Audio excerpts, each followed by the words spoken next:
Oke guys, selamat kembali di channel YouTube Cuan Terus. Setelah kemarin kita bahas soal kebijakan moneter dan sempat menyinggung soal suku bunga, nah kali ini kita benar-benar masuk ke materi suku bunganya. Ya kita langsung aja ya. Kemarin sempat kita bahas soal kenapa sih suku bunga itu penting? Ya, suku bunga itu salah satu faktor penentu nilai tukar mata uang ya adalah selisih suku bunga antar negaranya. Nah, trader atau investor ini cenderung mencari negara yang memiliki yield dari mata uangnya yang lebih tinggi. Yield itu apa? Nanti kita bahas. Nah, ini bakal mempengaruhi arus modal yang masuk atau keluar dari suatu negara gitu. Oke, langsung aja kita masuk ke materinya, ke suku bunga, obligasi, dan yield difference. Apaan tuh bang? Oke, jadi ya ini udah kita bahas tadi sebelumnya. Suku bunga merupakan salah satu penggerak utama dari pasar valuta asing atau forex. Nah, perbedaan yield antara mata uang satu dengan yang lainnya dapat menjadi penggerak pasar, yang mana nanti mempengaruhi nilai tukarnya.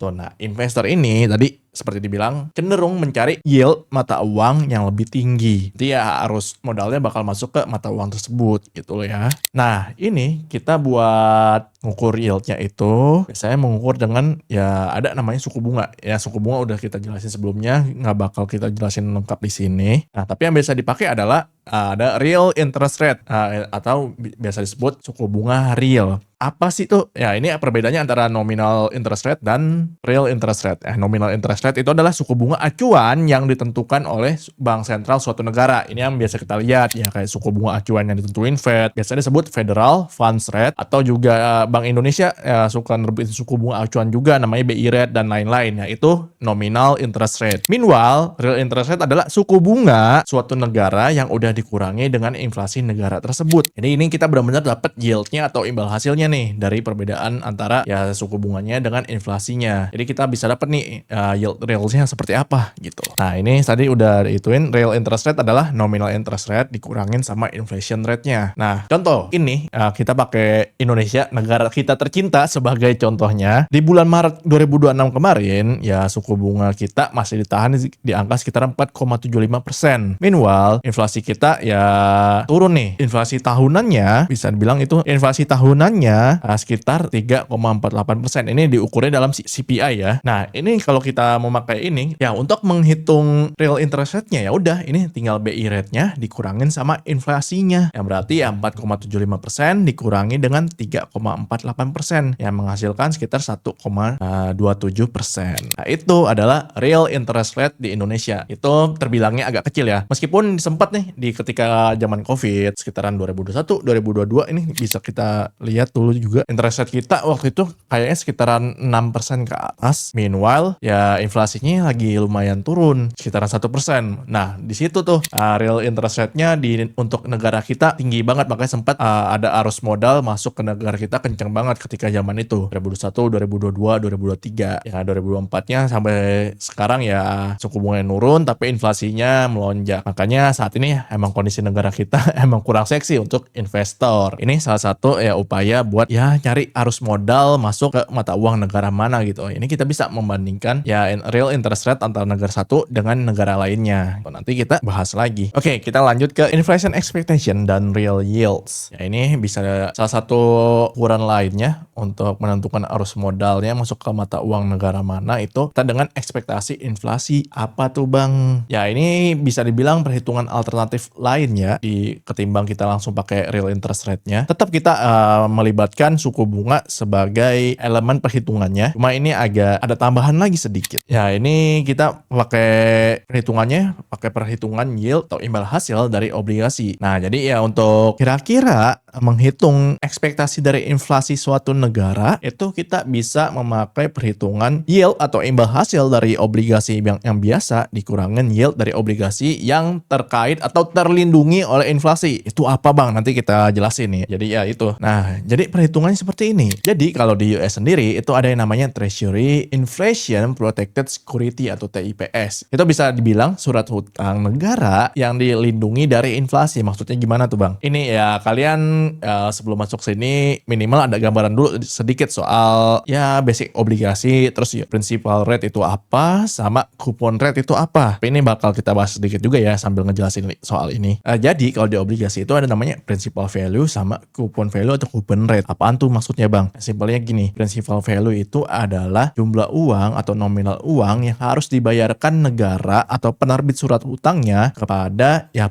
peminjam uang itu. Misalnya kalian ya beli obligasi negara, misalkan nilainya 1 juta. Ya itu principal value-nya adalah 1 juta itu harus dibalikin sama negaranya. Ini di luar yield yang akan diberikan nanti. Sedangkan coupon rate ini ya biasa untuk mengukur imbal hasilnya gitu ya. Gitu. Nah, biasanya kalau di surat hutang biasa itu udah fixed rate ya. Maksudnya ya principal value-nya sama coupon rate-nya atau yield-nya itu terpisah. Tapi di TIPS ini ya principal value-nya itu bakal di-adjust, bisa naik seiring dengan bertambahnya inflasi. Ini bisa kita lihat nih diagram di sini. Ya selama nanti inflasinya naik, principal value-nya naik juga dan coupon value-nya juga bisa naik sedikit gitu. Tapi biasanya di TIPS itu dibandingkan dengan surat hutang atau obligasi biasa itu yield-nya kecil. Karena ya itu main attraction-nya adalah ini di principal value-nya yang di-adjust dengan inflasi gitu. Nah, ini bisa jadi perhitungan untuk expected atau ekspektasi inflasi suatu negara. Kita bisa nyari expected inflation atau ekspektasi inflasi dari suatu negara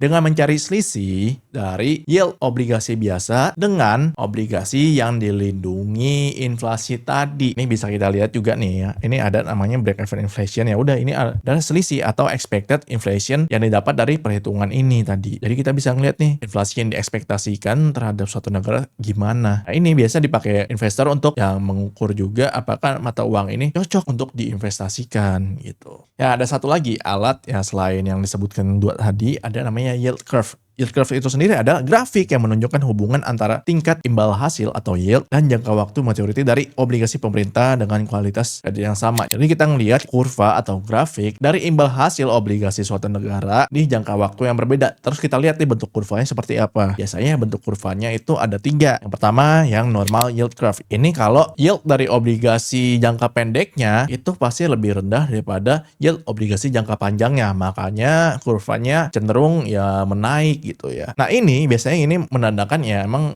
ekonomi negaranya itu bertumbuh, menandakan ekonomi yang sehat. Meanwhile, ini ada yang namanya flat yield curve. Ini ya yield jangka panjangnya sama jangka pendeknya bisa dibilang cenderung sama. Nah, ini menandakan stagnansi atau ya ekonominya berjalan di tempat. Ini juga nandain ada ketidakpastian ekonomi atau regulasi dari suatu negara gitu ya. Lalu ada inverted yield curve. Ini udah ya sebaliknya dengan normal. Ini berarti yield jangka panjangnya itu lebih rendah daripada yield jangka pendeknya. Ini nandain kalau negara ini udah masuk di awal resesi. Nah, ini kebetulan sih negara kita meskipun kayak tadi secara real interest rate-nya kurang seksi, ini bisa dilihat ya udah yield curve-nya terbilang masih normal. Cenderung obligasi jangka pendeknya yield-nya itu lebih rendah daripada obligasi jangka panjangnya. Makanya ya negara kita masih terbilang ini normal yield curve. Meskipun yield-nya nggak gede-gede amat, masih bisa dibilang ini ekonominya lumayan sehat meskipun growth-nya terbatas dan ya imbal hasilnya terbatas. Itu ya, jadinya investor ini gabungin semua datanya untuk menentuin kira-kira negara mana yang cocok mereka invest mata uangnya atau beli obligasinya gitu.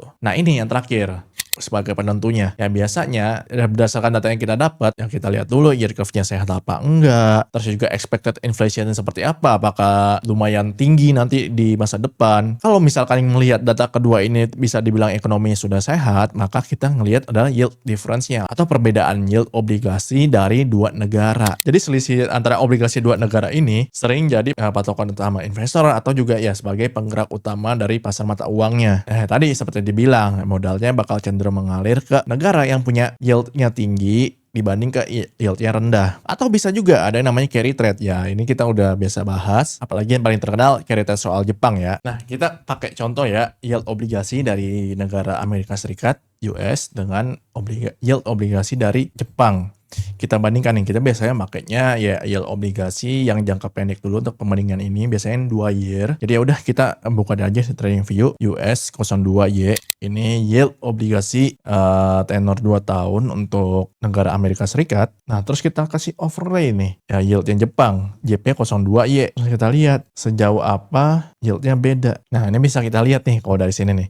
Kita pakai patoknya tahun 2021 dulu. Bisa kita lihat nih, tahun 2021 itu ya terjadi divergensi yang lumayan antara yield bonds-nya dari US. Ini kita bisa lihat nih divergensi yang agak lumayan jauh antara yield bonds-nya dari US dengan yield bonds-nya dari negara Jepang atau JPY. Nah, ini bisa terlihat divergensi meskipun ya untuk sekarang mulai agak mendekati naik lagi. Cuma ini yang bikin adanya carry trade. Jadi banyak orang yang minjam uang dalam JPY di negara Jepang lalu diinvestasikan di mata uang dengan yield tinggi. Salah satunya ini USD. Nah, ini juga kalau kita buka chart USD JPY-nya dapat tergambar juga seperti ini. Bisa kita lihat dari 2021 cenderung duitnya masuk ke USD ketimbang Japanese yen-nya. Japanese yen-nya malah cenderung melemah. Ini cuma salah satu contoh. Nah, itu kita benar-benar sebagai investor atau trader ya memang harus melihat datanya yang lain untuk membandingkan ya antara dua pairs seperti ini. Jadi sebagai investor ya ini bisa jadi tools yang powerful untuk kita menentukan arah atau ya movement dari marketnya secara jangka panjangnya seperti apa biasnya antara suatu pair. Jadi begitu contoh dari penggunaan suku bunga dan efeknya ke market forex dan market secara keseluruhan juga. Nah, berikutnya kita bakal bahas soal economic cycle. Jadi ya kita bisa nyari nih, kapan waktu yang tepat untuk investasi, kapan waktu yang tepat untuk defensif. Itu semua ada cycle-nya atau ada siklusnya. Jadi stay tune, sampai ketemu di materi selanjutnya.